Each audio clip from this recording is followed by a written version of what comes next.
तो बैड हमसाया एक बुरा पड़ोसी, ये कहना है एस जयशंकर का, जो कि नौमुंतखब वजीर खारजा हैं हिंदुस्तान के। उन्होंने आज पाकिस्तान के लिए साफ लफ्जों में ये बात कही और कहा कि हमारे लिए बड़ा चैलेंज है कि एक सामान्य मुल्क की तरह, एक आम देश की तरह पाकिस्तान व्यवहार में आए, अच्छे पड़ोसी की तरह सुलूक करना सीखे। ये हमारे लिए भी एक बड़ा चैलेंज है उनको इस लेवल तक लेकर आना, क्योंकि हमसे ही सबसे ज्यादा उनका वास्ता पड़ रहा है और आगे भी पड़ता रहेगा। क्या कर सकते हैं, पड़ोसी नहीं बदल सकते, लेकिन ये बहुत बड़ा चैलेंज है कि उनको सही रास्ते पर लेकर आए, जो कि आने को तैयार नहीं है। और उन्होंने ये भी कहा कि मैं नहीं समझता कि दुनिया में कोई ऐसा मुल्क मिलेगा जिसने अपनी को बाकायदा एक आतंकवाद की, दहशतगर्दी के लिए बाकायदा एक इंडस्ट्री के तौर पर तैयार किया है और कैसे कब उसका इस्तेमाल करना है, हिंदुस्तान में कैसे करना है, आसपास के दूसरे पड़ोसी मुल्कों में कैसे करना है। अफगानिस्तान में भी उन्होंने ये हरकत की थी।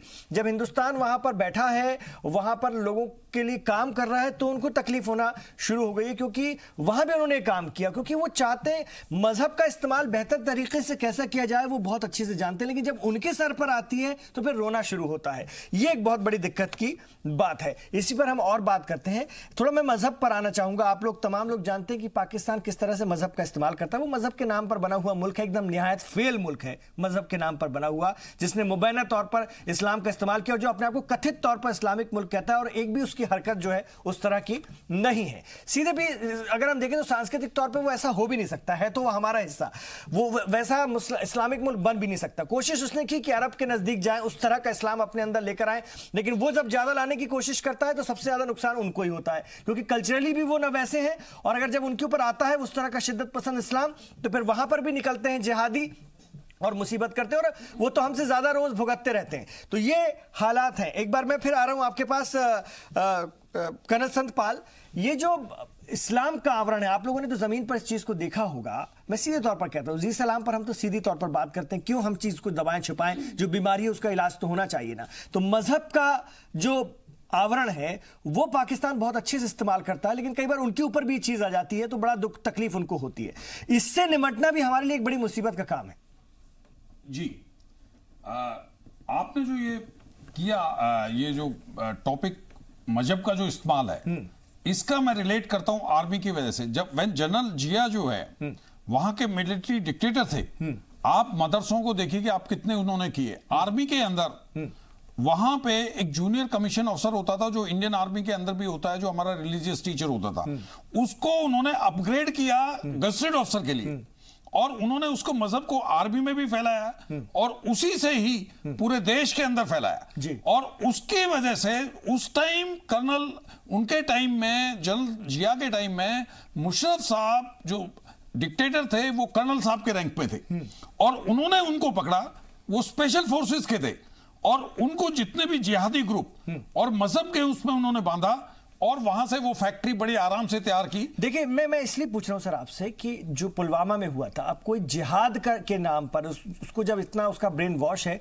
वो बम बांध करके उड़ जाए और 30-40 सैनिकों को भी लेकर उड़ जाए या ज्यादा सैनिकों को भी लेकर उड़ जाए, तो हम लोग कैसे, मतलब अपने आप में आईडी का जो ये तजुर्बा हुआ था पहली बार हमने देखा, और उसके पीछे भी वही जिहादी मानसिकता है। अब जिहाद की मानसिकता से वो तो तैयार है मरने के लिए, हम कैसे निपटे?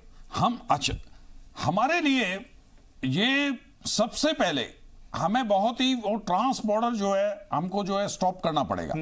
हमारे पास दो ऑप्शन है जी, either we should finish off there. ये जब वाजपेयी साहब थे, जब गवर्नमेंट आई थी, बीजेपी गवर्नमेंट आई थी, मैं वहीं पे था, we were very proactive after independence, we were very proactive, और वहां से जो है उन्होंने डिसीजन लिया, गो हेड, एंड इतनी हमने फायरिंग की वहां पे, इतनी, और पासेज हमने खोले, वहां से हमने इसको मिनिमम लेवल पे लेके आए। फिर उसके बाद में इन्होंने फिर दोबारा से शुरू कर दिया, वो रूट अपनाया इन्होंने वाया नेपाल और वाया बांग्लादेश।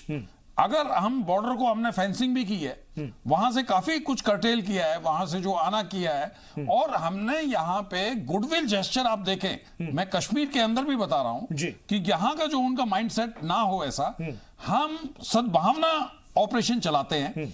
उनके बच्चों को, जो आज ऑफिसर्स हैं वहां पे, ये हमारे गुडविल स्कूल हैं, और 2-3 करोड़ का 2 करोड़ का बजट होता है उनका, और हमारे आर्मी के ऑफिसर, उनकी लेडी वाइफ उन स्कूलों में पढ़ाते हैं, और क्योंकि वहां पे अच्छी एजुकेशन के टीचर नहीं जा सकते वैली में जो है, और हमने इसको कर्टेल करने के लिए एक देश प्रेम की भावना उन लोगों के लिए आई है और उन बच्चों को टूर कराते हैं। मैं एक चीज और बताऊंगा, वहां का जो कॉमन नागरिक है जो पहले जिहादियों ने उनके दिमाग में कर दिया है, वो आज भी जब वो बनिहाल क्रॉस करता है तो वो ये कहता है, मैं जब वो दिल्ली आता है ये नहीं कहता कि मैं दिल्ली आता हूं, वो ये कहता है कि मैं इंडिया आता हूं। लेकिन जो नई जनरेशन है, जो वहां के अभी लोग जो पढ़े लिखे बच्चे हैं, वो उनके अंदर देश प्रेम आया है। ये तो प्रोपेगेंडा है पाकिस्तान की तरफ से जो चल रहा है, इससे भी बड़ा मुकाबला करना है। हमको जमीन पर भी फाइट करनी है, दिमागी तौर पर भी लड़ना है, और मजहबी तौर पर भी जो प्रोपेगेंडा किया जा रहा है, जिसकी झांसे में बहुत बड़ी तादाद में लोग आते हैं, वो एक ऐसा आवरण होता है, वो एक ऐसा जज्बात को जगाने वाला मामला होता है कि उसमें जल्दी लोग आते हैं।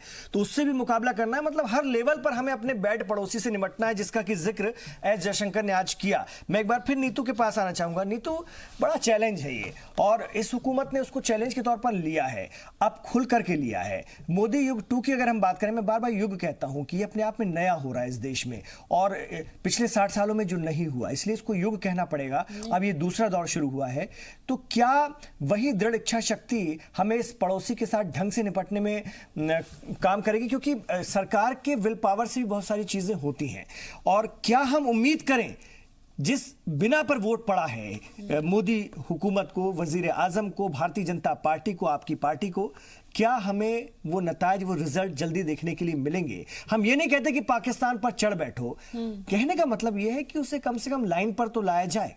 जी बिल्कुल। इमरान जी, अभी एस जयशंकर जी का जो उन्होंने बात रखी है विश्व के सामने, चाहे तब पिछले दिनों जब सार्क में भी जब मोदी जी गए थे, उस समय भी इमरान से वहां पर कोई इस तरह की बातचीत या उन्होंने अपनी तरफ से कोई पहल नहीं की।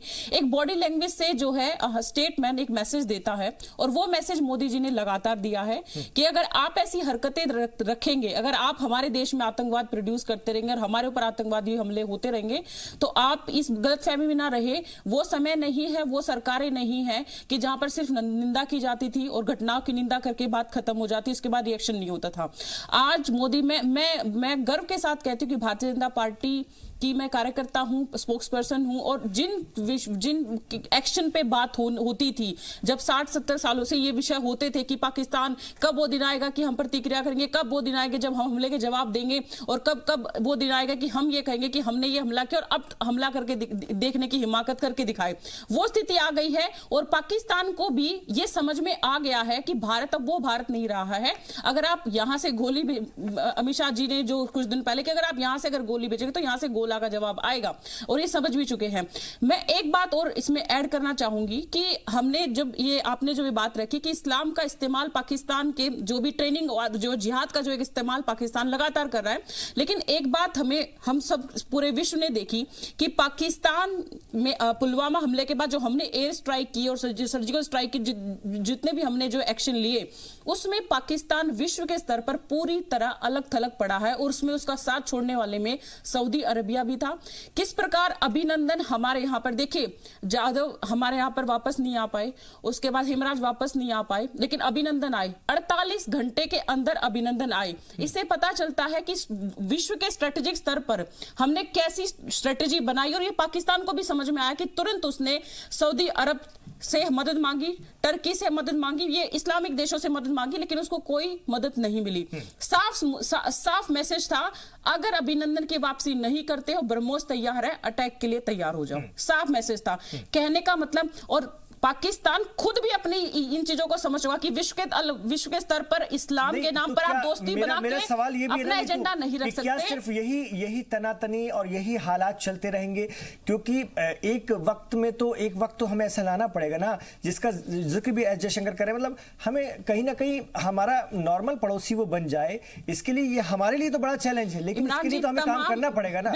हम हमेशा इस तरह से तो नहीं रह सकते ना, दोनों मुल्क इस तरह से तो नहीं रह सकते ना। नहीं, बिल्कुल, मैं यहाँ पर सिर्फ एक एग्रेसिव या ऑफेंसिव वाली बात कहूं ये नहीं है। हमने तमाम, हमारे पास ऐसे उदाहरण है जब हमने अपनी तरफ से दोस्ती के हाथ बढ़ाए हैं। हमने MEA का चाहे स्टेटस देने को, बहुत सारी बातें यहाँ पे रखी गई है पॉजिटिव वे में, जो पाकिस्तान के प्रति हमारी एक सकारात्मक प्रतिक्रिया रही। हमने एक उदारता दिखाते हुए हमेशा जो है रिश्तों को, क्योंकि दोनों तरफ से अगर समस्या रहती है तो नुकसान हमारा भी होगा, इसे हमें स्वीकार करना चाहिए। हमारे भी यहाँ शहीद होते हैं, और वो हम भी नहीं चाहेंगे पाएंगे कि हमारी इकोनॉमी का एक खर्च जो इस मिलिट्री पे या सिर्फ पाकिस्तान के इस अटैक या उसको रोकने पे ही हम खर्च करते रहे? हमारी इकोनॉमी भी एक समय तक, क्योंकि हम भी विकासशील देश है, हम भी जो है शांति चाहते, प्रोग्रेस चाहते हैं, और उम्मीद है कि पाकिस्तान की जो है जनता भी यही चाहती है। बहुत सारे ऐसे वीडियो आते हैं जब हम देखते हैं कि पाकिस्तान की जनता भी यही बातें करती है। आम लोग वहां पर भी ये दहशतगर्दी और ये जो आतंकवाद है ये नहीं चाहते हैं, लेकिन उम्मीद है पाकिस्तान आगे हाथ बढ़ाए तो भारत की सरकार तो हाथ मिलाने के लिए तैयार है, लेकिन वो आए तो सही। आप आगे हाथ मिलाते हैं और पीछे से आप आतंकवादी हमले करते रहेंगे, करवाते रहेंगे, तो वो तो नहीं स्वीकार किया जा सकता। देखिए, खुद भी मुझे लगता है कि पाकिस्तान अपने, देखिए पिछले दिनों घटना हुई थी, स्कूल पे आक्रमण हुआ था, वही जिहादी थे जो ट्रेनिंग चलते हैं, उन्होंने वहां पर भी हमला। अपने किए कर्मों का अपने खड़े गोदे हुए गड्ढे में पाकिस्तान भी गिरेगा, ये उनको भी समझ में आ रहा है। और मुझे लगता है एक समय के बाद जनता का भी बहुत दबाव होगा, लेकिन जनता का दबाव, कितना दबाव वहां पर पहुंचेगा, क्योंकि मिलिट्री कंट्रोल करती है, डेमोक्रेसी नाम की ज्यादा कोई वहां पर ऐसा कोई इस तरह से कोई एग्जिस्टेंस दिखाई देती नहीं है कि वहां पे लोकतंत्र का कुछ वहां पर है। तो उम्मीद करते हैं कि पाकिस्तान को अच्छी बातें समझ में आ जाए, लेकिन अगर अच्छी बात समझ में नहीं आएगी तो भारत अब चुप नहीं बैठेगा, ये पाकिस्तान को समझ में आ चुका है। ठीक है, पहले जो जिस तरह से हमने अभी तक जो है एग्रेसिव डिफेंस स्टैंड का इस्तेमाल नहीं किया था, लेकिन फिर एक बार अगर हम देखें 2-3 साल पहले जब वजीर आजम नरेंद्र मोदी ने बलूचिस्तान का जिक्र करके कहीं ना कहीं पाकिस्तान की दुखती रग पर हाथ रख दिया था और वो बड़ा चर्चा का सबब विषय भी बना था। रविंदर जी, क्या लगता है इस पर हम अभी फिर पीछे हो गए हैं इस मामले को, लेकिन फिर उस ढंग से नहीं उठ पाए मामला, जैसा कि पाकिस्तान कश्मीर इशू को तमाम दुनिया भर के प्लेटफॉर्म पर उठाता दिखता है और लगातार प्रोपेगेंडा करता है? डेफिनेटली इसका पार्टली आंसर तो ये है कि देखिए, बलूचिस्तान का केस अलग है और कश्मीर का केस अलग है। तो मेरे ख्याल से हम बलूचिस्तान के मुद्दे को कश्मीर के लेवल से कंपेयर नहीं कर सकते। कश्मीर के बहुत अलग फैक्टर्स हैं, बट यस, बलूचिस्तान में भी ह्यूमन राइट्स वायलेशंस हो रहे हैं, ऑपरेशन हो रहा है, प्रेशर डाउन हो रहा है। उसको लेकर के यस हमने उठाया है, हम और भी उठा रहे हैं, बट आई थिंक मेन चीज जो फिर वही आ जाती है, मतलब जब मोदी सरकार आती है दूसरी बार तो बलूचिस्तान में बाकायदा भारतीय जनता पार्टी के झंडे वहां पर लहराए जाते हैं, लोग वहां पर उतर आए थे और छोटे छोटे जुलूस भी निकाले थे, कई उसके वीडियो हमने देखे। Sure, no definitely yes. देखिए, बलूचिस्तान विद इन, पर उसमें देखिए कॉन्फ्लिक्ट आ जाता है, प्रिंसिपल्स का कॉन्फ्लिक्ट आ जाता है। हम उसको प्रमोट तो कर रहे हैं डेफिनेटली, हम I will not say, but our covert agencies and all must be working at it. But conflict ये आ जाता है कि हम कहते हैं कि कोई दूसरा देश हमारी सॉवरेन टेरिटरी में इंटरफेयर ना करो, आपको कोई हक नहीं हमारे देश के बारे में बोलने का, हमारे देश के अंदर क्या हो रहा है, राइट? उसी प्रिंसिपल से हम रोज बलूचिस्तान के बारे में भी नहीं बोल सकते, राइट? अगर हम पाकिस्तान को कहते हैं you should not talk about Kashmir, similarly हम बलूचिस्तान पे भी नहीं कर सकते। पर वो मानता थोड़ी ना हमारी इस बात को। मान ली, I agree, but you know diplomacy में या पोजिशनिंग में उसका वो थोड़ा आ जाता है, but at the same time काफी कुछ चल रहा है उस रीजन्स में। बट पॉइंट इज अगेन कि पाकिस्तान की जो इंटरनल सिचुएशन है जब तक इतनी क्रिटिकल नहीं हो जाएगी, और बाय द वे अभी हो रही है, काफी हो रही है, इकोनॉमी को लेकर के जो उन्होंने लोन लिया है उस पे जो टैक्सेस बढ़ रहे हैं, बिजली के रेट बढ़ रहे हैं, इनकम टैक्स की परसेंटेज बढ़ रही है, ये वो, तो जो फाइनेंशियल एक्शन टास्क फोर्स का अगली अक्टूबर में भी आना है, ये सारी चीजें लेकर के अगर पाकिस्तान की इकोनॉमी में ज्यादा प्रेशर पड़ेगा तो पाकिस्तान को रिफॉर्म होने पे कुछ हद तक कंपेल होना पड़ेगा। सो एक वो हमें स्क्रू टाइटन करते रहना है, डेफिनेटली यस। दूसरा यस कि पाकिस्तान के अंदर, पाकिस्तान को खुद डर है बाय द वे, और जो अभी बात हो रही थी कि पाकिस्तान की आर्मी क्यों टेरर प्रमोट करती है, पाकिस्तान की आर्मी पाकिस्तान की आवाम को यह कहती है कि भारत आपके टुकड़े करने जा रहा है, राइट? तो उन्हें डर है, they know it also that कि हम करे ना करे, वो अपनी इंटरनल कॉन्फ्लिक्ट्स के कारण ही पाकिस्तान डिसमेंबर हो सकता है। एट द सेम टाइम इसमें एक थोड़ी सी स्टील की रॉड जैसे इम्प्लांट हो गई है एडवांटेज पाकिस्तान, जो कि चाइना पाकिस्तान इकोनॉमिक कॉरिडोर, वो पूरा उस इलाके से जा रहा है। तो अब तो पाकिस्तान करे ना करे, चाइनीज फोर्सेस क्योंकि चाइनीज फोर्सेस ऑलरेडी वो जो कॉरिडोर के हाईवे हैं उसकी दोनों तरफ पाकिस्तान ने स्पेशल फोर्सेस बनाई हैं, आई थिंक 16,000 या 20,000। तो इसी वजह से तो अपनी जमीन उन्होंने दे दी Exactly. चाइना को, इसी वजह से कि मैं इसी चाइना के सवाल पर जेके त्रिपाठी जी आपके पास आऊंगा। चाइना का साथ पाकिस्तान को, और ऐसा नहीं है, चीन के साथ हमने भी अपने ताल्लुकात को बेहतर किया है। वजीर आजम नरेंद्र मोदी की तनकीद की गई थी अहमदाबाद में, शी जिनपिंग को आपने झूला झुलाया, क्या असर हुआ? बाद में हमने देखा कि किस तरह से चाइना के सपोर्ट से ही पाकिस्तान का एक टेररिस्ट जो कि हिंदुस्तान के लिए खतरनाक है, ग्लोबल दहशतगर्द बनाया गया। तो चीन का भी अपना व्यवसायिक वहां पर हित है, हम इतना समझते हैं, व्यवसायिक हित है, और वो कहीं ना कहीं पाकिस्तान को पोसता है और उसको कहीं ना कहीं एक सिक्योरिटी देता है, खास तौर से। कैसे उसको देखें? देखिए, इंटरनेशनल पॉलिटिक्स में या डिप्लोमेसी में क्या होता है कि किन्हीं दो देशों के बीच के रिश्ते गिव एंड टेक पर रहते हैं जी। इसलिए कहते हैं कि डिप्लोमेसी में कोई किसी का दोस्त या कोई किसी का परमानेंट दुश्मन नहीं होता। तो गिव एंड टेक, लेकिन अगर रिश्ते खाली गिव एंड टेक पे रहने लगे, टोटल यूटिलिटी पे, तब मुश्किल हो जाती है। आप देखिए पाकिस्तान का क्या हालत हुई कि पाकिस्तान जब पैदा हुआ था तो वो उसने नाटो ज्वाइन कर लिया, सीटो सेंटो ज्वाइन कर लिया, क्योंकि वो अमेरिका के लिए एक मोहरा था अपनी, जैसा कि रविंदर जी ने बताया, अपनी ज्योग्राफिकल पोजीशन की वजह से, सिचुएशन की वजह से वो अमेरिका के लिए महत्वपूर्ण था, मोहरा था, अभी भी थोड़ा बहुत महत्वपूर्ण है।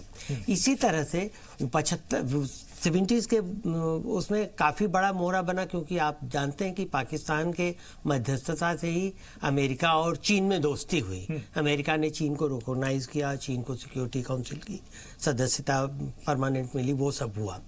लेकिन अब चीन के लिए भी, चीन अमेरिका से भी ज़्यादा बड़ा व्यावसायिक देश है और चीन की लॉन्ग टर्म पॉलिसी उसके बिजनेस इंटरेस्ट पे होती है, और उस बिजनेस इंटरेस्ट में, उस मैट्रिक्स में जहाँ तक पाकिस्तान फिट बैठता है वहाँ तक चीन उसका साथ देता है।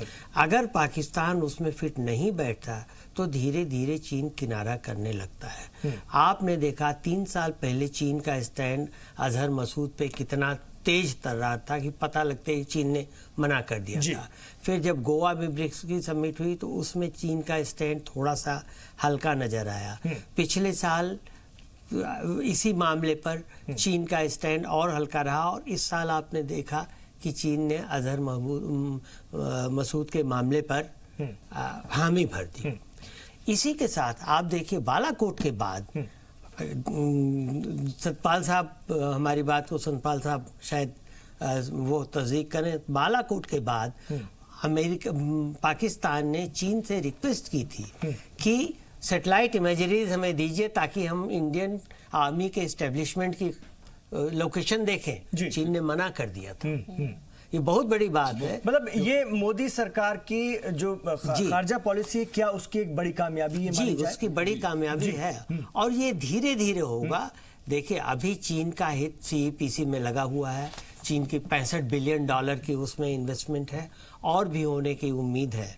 लेकिन साथ ही साथ चीन ये भी देखता है कि $65 बिलियन का ही तकरीबन चीन के साथ, हमारे साथ व्यापारिक घाटा है जो चीन को फायदा हो रहा है। तो चीन ये तौलेगा कि हमारा कि उसका रिश्ता हिंदुस्तान के साथ कैसा हो सकता है और पाकिस्तान के साथ कितना फायदेमंद या नुकसानदेह हो सकता है। धीरे धीरे इसमें कमी आएगी। जैसे कि आप जानते हैं ऑल वेदर फ्रेंड्स वाली बात है उनकी, तो 70 साल से जो दोस्ती है वो इतनी जल्दी नहीं टूटेगी, धीरे धीरे कमी आएगी। लेकिन चीन बहुत ही शातिर व्यापारिक देश है और उसका जहां उसे लगेगा कि अब यहां से मैं कुछ नहीं चूस सकता तो उसको छोड़ देगा। ये पाकिस्तान को कब समझ में आएगा? लेकिन आज तो चाइना का सपोर्ट है, साथ है, उसकी अपनी वजूहात हैं, लेकिन हिंदुस्तान के साथ एक बेहतर पड़ोसी होने के न जाने कितने मौके पाकिस्तान ने गंवाए। कर्नल सतपाल साहब, आपका फाइनल कमेंट में लेना चाहूंगा इस पूरी चर्चा में, उसके बाद मैं खत्म करूंगा। जी, जो आज स्थिति है पाकिस्तान की, वहां पे आर्मी गवर्नेंस है। आप ये देखिए कि जो इन्होंने इसको कश्मीर का जो मुद्दा जो इंटरनलाइज करते हैं, मुशर्रफ साहब कहते हैं इसको सोमालिया, इसको बोस्निया, और ये एक पाकिस्तान के पूरे अवाम को जो उनकी जो लीडरशिप है वो इफेक्ट कर रही है। वर्ल्ड की एक ही कंट्री है जिसके पास आर्मी चीफ के पास डेमोक्रेसी कंट्री के अंदर न्यूक्लियर बटन है और इंट एजेंसी उसको रिपोर्ट करती है। तो ये जब तक सिविलियन गवर्नमेंट, जो मेरे साथियों ने भी बोला डिप्लोमेटिक ऑफेंसिव इन लोगों को रहा है, जब तक ये गवर्नमेंट मजबूत नहीं आएंगी, सिविल पीपल नहीं आएंगे, तो ये अपना गेम चलाते रहेंगे। It is suiting them. ये बड़ा चैलेंज है, हम तमाम लोगों के लिए बड़ा चैलेंज है कि वहां पर या तो इस तरह के हालात बने या फिर हमारी पॉलिसी से वो सीधे इफेक्ट हो जिसके चलते वो लाइन पर आए। लेकिन ये बड़ी चुनौती है, देखना दिलचस्प होगा कि किस तरह से मौजूदा हुकूमत इससे निपटती है और पाकिस्तान को एक बेहतर पड़ोसी बना पाती है। तब तक के लिए तो वो बैड पड़ोसी साबित हुआ है और आगे भी होता रहेगा अगर उसकी यही हरकतें रही। तो बहुत बहुत शुक्रिया आप तमाम लोगों का इस चर्चा में शामिल होने के लिए। आप रहिए जी सलाम के साथ।